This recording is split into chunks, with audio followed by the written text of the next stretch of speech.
ওম শান্তি। 15/4/2024 প্রাতঃমুরলি। ওম শান্তি। বাপদাদা মধুবন। বাবা বলেছে, মিঠে বাচ্চে, এই সঙ্গম যুগ উত্তম থেকে উত্তম হওয়ার যুগ। এতে তোমরা পতিত থেকে পাবন হয়ে পাবন দুনিয়া বানাও। তো এই সঙ্গম যুগ হলো উত্তম থেকে উত্তম হওয়ার যুগ। এই যুগেই আমাদের পতিত থেকে পাবন হয়ে পাবন দুনিয়া বানাতে হবে। প্রশ্ন, অন্তিম দর্দনায়ক সিন দেখার জন্য, অন্তিম যে কষ্টদায়ক দৃশ্য সেটা দেখার জন্য যে মজবুতি দরকার, সেটা কোন আধারে হবে? তো অন্তিম দুঃখদায়ী সিন দেখার জন্য যে মজবুতি দরকার, যে শক্তি দরকার, সেটা কোন আধারে আমাদের মধ্যে আসবে? উত্তর, শরীরের ভান বের করতে থাকো। অন্তিম সিন খুব কড়া হবে। বাবা বাচ্চাদের মজবুত বানানোর জন্য অশরীরী হওয়ার ইশারা দেয়। যেরকম বাবা এই শরীর থেকে আলাদা, সেইরকম আলাদা হয়ে তোমাদের শেখায়। বাবা কি করে? পরমধাম থেকে আসে, ব্রহ্মার তনে আবার চলে যায়। তো বাবা যেরকম এই শরীর থেকে আলাদা হওয়া তোমাদের শেখায়, সেরকম তোমরা বাচ্চারাও নিজেকে শরীর থেকে আলাদা ভাবো, অশরীরী হওয়ার অভ্যাস করো। মানে নিজেকে বারবার আত্মা মনে করো আর শরীর থেকে ডিট্যাচ হওয়ার অভ্যাস করো। বুদ্ধিতে যেন থাকে এখন ঘর যেতে হবে। ওম শান্তি। মিষ্টি মিষ্টি রুহানি বাচ্চারা জিসমকে সাথে, শরীরের সাথে আছে। তা আমরা আত্মারা শরীরের সাথেই তো আছি। বাবাও এখন এই শরীরের সাথে আছে। এই ঘোড়া বা গাড়িতে বাবা এসেছে। কোন ঘোড়া বা গাড়িতে? ব্রহ্মার রথে। আর বাচ্চাদের কি শেখাচ্ছে? জিতে জি কী করে মরতে হয়। আর কেউ এটা শেখাতে পারে না বাবা ছাড়া। বাবার পরিচয় সব বাচ্চারা পেয়েছে। সে হলো জ্ঞান সাগর পতিত পাবন। জ্ঞানের দ্বারাই তোমরা পতিত থেকে পাবন হও, আর পাবন দুনিয়াও বানাতে হবে। এই পতিত দুনিয়ার ড্রামা প্ল্যান অনুসারে বিনাশ হবেই। শুধু যে বাবাকে চেনে আর ব্রাহ্মণও হয়, সেই আবার পাবন দুনিয়ায় গিয়ে রাজত্ব করবে। পবিত্র হওয়ার জন্য ব্রাহ্মণও অবশ্যই হতে হবে। এই সঙ্গম যুগ হলোই পুরুষোত্তম, অর্থাৎ উত্তম থেকে উত্তম পুরুষ হওয়ার যুগ। বলে উত্তম তো অনেক সাধু সন্ত মহাত্মা উজির আমির প্রেসিডেন্ট আদি এরাও তো আছে। মানুষ বলে তাহলে উত্তম তো এরাও, কিন্তু না, এটা তো কলিযুগী ভ্রষ্টাচারী দুনিয়া, পুরানো দুনিয়া। পতিত দুনিয়ায় পাবন একজনও থাকে না। এখন তোমরা সঙ্গম যুগী হও। মানুষ তো পতিত পাবনই সে গঙ্গার জলকে ভাবে। শুধু গঙ্গা না, যত নদী আছে যেখানেই জল দেখে ভাবে এই জল পাবন করে। এটা বুদ্ধিতে বসে আছে। কেউ কোথাও যায়, মানে জলে স্নান করতে যায়, কিন্তু সেই নদীর জলের দ্বারা কেউ পাবন হতে পারে না। যদি নদীতে স্নান করলেই পাবন হয়ে যায়, তাহলে তো এই সময় সারা সৃষ্টিই পাবন হয়ে যেত। সবাই তো স্নান করছে নদীতে। এত সব পাবন দুনিয়ায় তাহলে সবার হওয়া উচিত। এত মানুষ যে নদীতে স্নান করছে সবার তাহলে পাবন দুনিয়ায় হওয়া উচিত। এটা তো পুরানো একটা রীতি রেওয়াজ চলে আসছে। সাগরেও সারা কিচড়া আদি গিয়ে পড়ে, তাহলে সে সাগরই বা পাবন কি করে বানাবে? পাবন তো হতে হবে আত্মাকে। তার জন্য তো পরম পিতা চাই, যে আত্মাদেরকে পাবন বানাবে। তো তোমাদের বোঝানো উচিত পাবন হয় সত্য যুগে, পতিত হয় কলি যুগে। এখন তোমরা সঙ্গম যুগে আছো। পতিত থেকে পাবন হওয়ার জন্য পুরুষার্থ করছো। তোমরা জানো আমরা শূদ্র বর্ণের ছিলাম, এখন ব্রাহ্মণ বর্ণের হয়েছি। শিব বাবা প্রজাপিতা ব্রহ্মার দ্বারা বানায়। আমরা হলাম সত্যিকারের মুখ বংশাবলী ব্রাহ্মণ। দুনিয়ার মানুষ তো কুক বংশাবলী, দুনিয়ায় যে ব্রাহ্মণ তারা তো কুক বংশাবলী ব্রাহ্মণ। প্রজাপিতা তার মানে সবাই প্রজা হয়ে গেল। প্রজার পিতা হলো ব্রহ্মা, সে হয়ে গেল গ্রেট গ্রেট গ্র্যান্ডফাদার। নিশ্চয়ই সে ছিল, তাহলে কোথায় গেল আবার? পুনর্জন্ম তো নেয় না। এটা তো বাচ্চাদের বলেছে বাবা যে ব্রহ্মাও পুনর্জন্ম নেয়। ব্রহ্মা আর সরস্বতী মা আর বাবা, তারাই আবার মহারাজা মহারানী লক্ষ্মীনারায়ণ হয়, যাদের বিষ্ণু বলে। তারাই আবার 84 জন্ম পরে সে ব্রহ্মা সরস্বতী হয়। এই রাজ তো তোমাদের বোঝায় বাবা। বলেও জগদম্বা তো সারা জগতের মা হয়ে গেল। লৌকিক মা তো প্রত্যেকে নিজের ঘরে ঘরে বসে আছে, প্রত্যেকের লৌকিক মা তো নিজের ঘরে আছে, কিন্তু জগদম্বাকে কেউ জানে না। এমনি অন্ধশ্রদ্ধায় বলে দেয়, জানে কেউ না। যার পূজা করে তার অকুপেশনকেই জানে না। এখন তোমরা বাচ্চারা জানো রচয়িতা হলো উঁচু থেকে উঁচু, এটা হলো উল্টা ঝাড়, তা এর বীজ রূপ উপরে থাকে। এই উল্টো বৃক্ষের বীজ যে শিব বাবা সে উপরে থাকে। বাবাকে উপর থেকে নিচে আসতে হয় তোমাদেরকে পাবন বানানোর জন্য। তোমরা বাচ্চারা জানো বাবা এসেছে আমাদের এই সৃষ্টির আদি মধ্য অন্তের জ্ঞান দিয়ে আবার সেই নতুন সৃষ্টির চক্রবর্তী রাজা রানী বানাচ্ছে। এই চক্রের রহস্যকে দুনিয়ায় তোমরা ছাড়া আর কেউ জানে না। বাবা বলে আবার 5000 বছর পরে এসে তোমাদের আমি শোনাবো। এখন শোনাচ্ছে, আবার 5000 বছর পরে শোনাবে। এটা ড্রামা বানানো আছে। ড্রামার ক্রিয়েটার, ডাইরেক্টর, মুখ্য অ্যাক্টর আর ড্রামার আদি মধ্য অন্তকে না জানলে তাকে বেআকাল বলবে না, বুদ্ধু বলবে। বাবা বলে 5000 বছর আগেও আমি তোমাদের বুঝিয়েছিলাম, তোমাদের নিজের পরিচয় দিয়েছিলাম, যেরকম এখন দিচ্ছি। তোমাদের পবিত্রও বানিয়েছিলাম, যেরকম এখন বানাচ্ছি। নিজেকে আত্মা ভেবে বাবাকে ইয়াদ করো, সেই তো সর্বশক্তিমান পতিত পাবন। গায়নও আছে অন্তকালে যে স্ত্রীকে স্মরণ করবে, বলবল অর্থাৎ ঘড়ি ঘড়ি সেই জনিতেই আসবে। এখন এই সময় তোমরা জন্ম তো নাও, কিন্তু শূকর, কুকুর, কুত্তে, বিল্লি এগুলো হও না, তাই না? আমরা এখন জেনে গেছি মানুষ মানুষই হয়। এখন বেহদের বাবা এসেছে, বলে আমি তোমাদের সব আত্মাদের বাবা। এরা সব তো কাম চিতায় বসে কালো হয়ে গেছে, এই আত্মাদেরকে আবার জ্ঞান চিতায় চড়াতে হবে। তোমরা এখন জ্ঞান চিতায় চড়ছ, জ্ঞান চিতায় চড়ে আবার বিকারে তোমরা যেতে পারবে না। প্রতিজ্ঞা করো না যে আমরা পবিত্র থাকব। বাবা সেই দুনিয়ায় যে রাখি পরায় সেই রাখি বাঁধায় না। এটা তো ভক্তি মার্গের রিওয়াজ চলে আসছে রাখি পরানো। বাস্তবে এই রাখি রক্ষাবন্ধন এই সময়ের কথা। তোমরা বোঝো পবিত্র হওয়া ছাড়া পাবন দুনিয়ার মালিক কি করে হবে? তাও পাক্কা করানোর জন্য বাচ্চাদের কাছ থেকে প্রতিজ্ঞা করানো হয়। কেউ তো রক্ত দিয়েও লিখে দেয়, কেউ আবার কিভাবে লেখে, বাবা তুমি এসেছো, আমি তোমার থেকে অবশ্যই সম্পত্তি নেব। নিরাকার বাবা সাকারে আসে না, যেরকম বাবা পরমধাম থেকে নামে সেরকম তোমরা আত্মারাও নামো ওপর থেকে, উপর থেকে নিচে আসো পার্ট বাজাতে। এটা তোমরা বোঝো যে এটা সুখ আর দুঃখের খেলা, আধা কল্প সুখ আধা কল্প দুঃখ।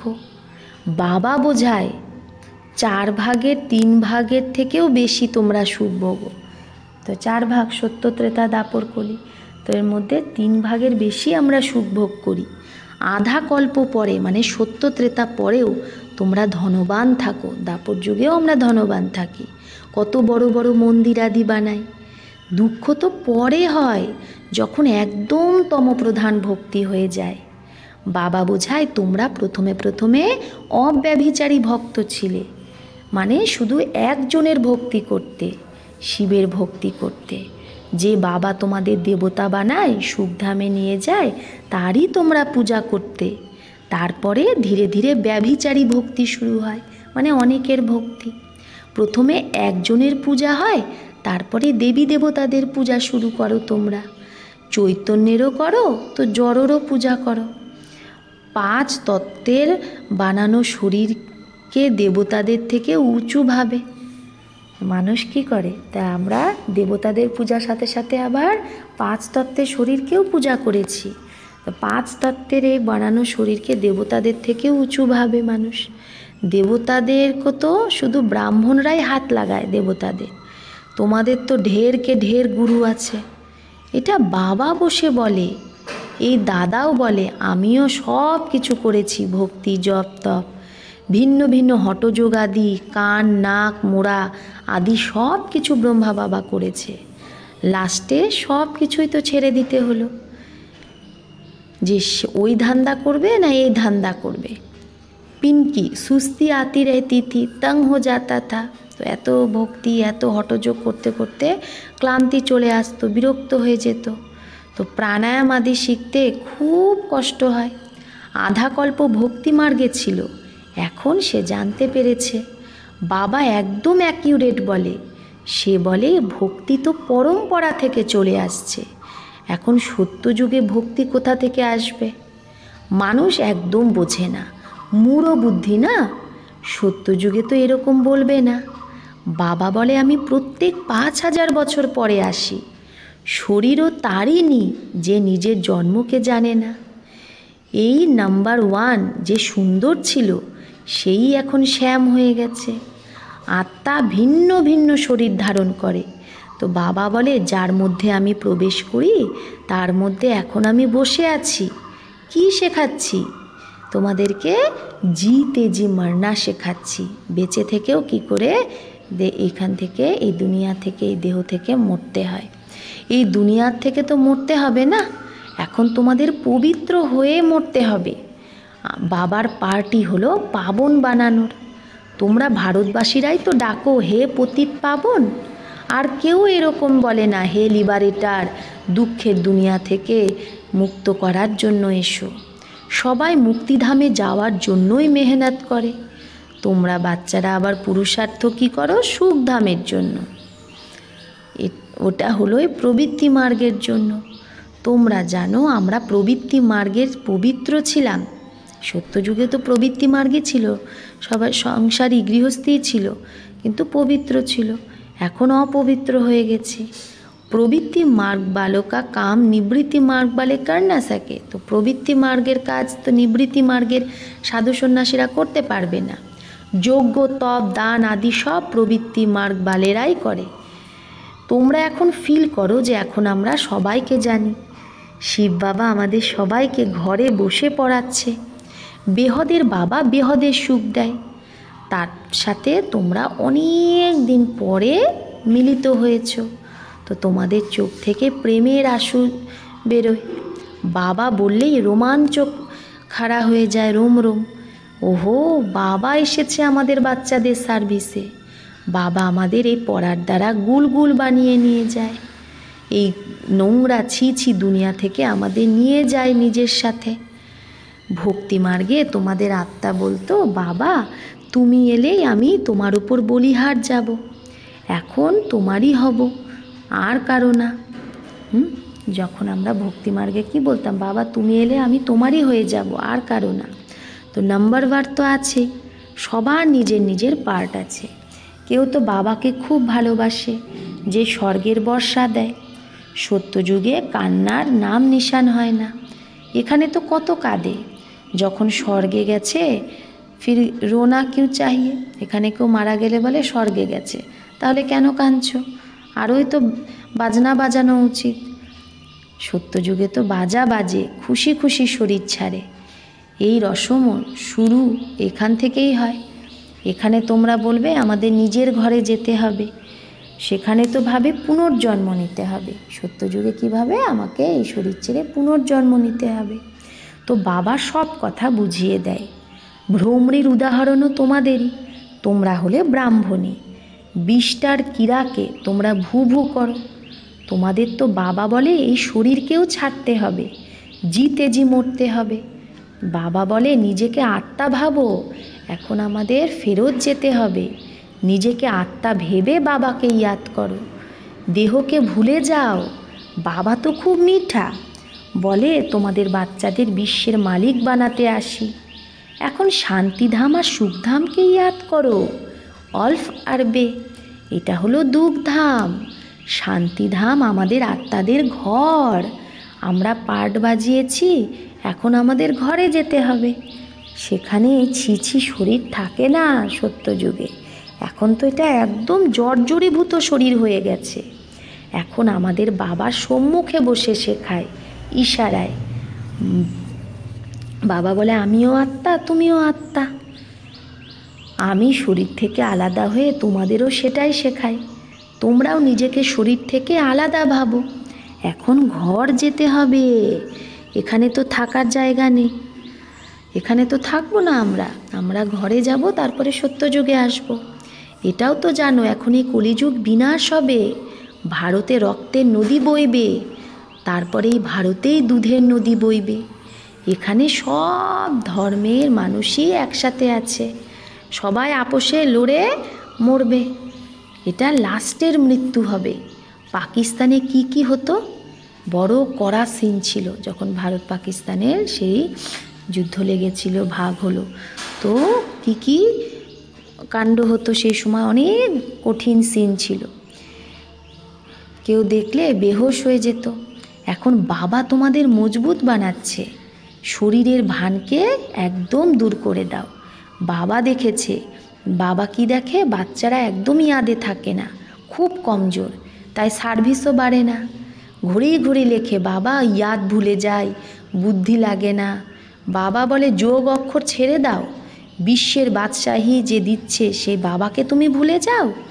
আগে ভক্তিতে বুদ্ধি কোনো অন্যদিকে চলে গেলে নিজেকে চিমটি কাটতে না।